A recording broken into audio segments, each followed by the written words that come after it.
Казвам се Наталия Станкова и съм учител в Средно училище Цветан Радославов в град Свищов. Удоволствие беше да работиме по проекта "Променяме се с климата". Проектът промени и нас. Проектът е уникален.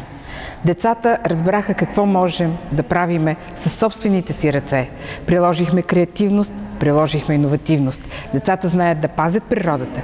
Децата разбраха, че пчелите не са толкова вредни, че не са опасни, че те са наши добри приятели. Успяхме да сътвориме рециклирана хартия, да направиме много дейности, но най-интересното мога да кажа е, че децата станаха приятели. Приятели с природата, приятели помежду си. Аз се казвам Елка Иванова. Аз съм учител по математика в Средно училище Цветан Радославов, но моята страст са екологията, народните танци, шевиците, растенията, билките и всичко свързано с тези неща. Работихме по проекта "Променяме се с климата" и колкото повече навлизахме в дълбочина, толкова повече дейности се сещахме какви дейности може да осъществяваме.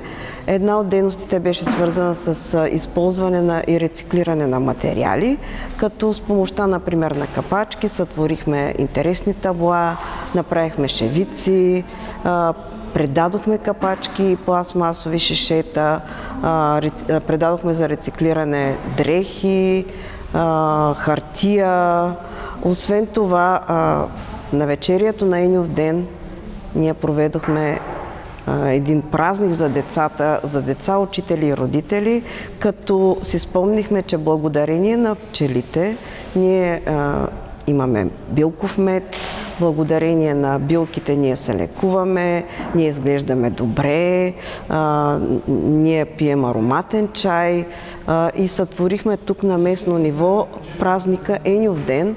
Ето тук може да видите, имаме венеца, през който с билки от не само медоносни растения, но всички растения, които виреят в нашия край. И пресъздадохме празника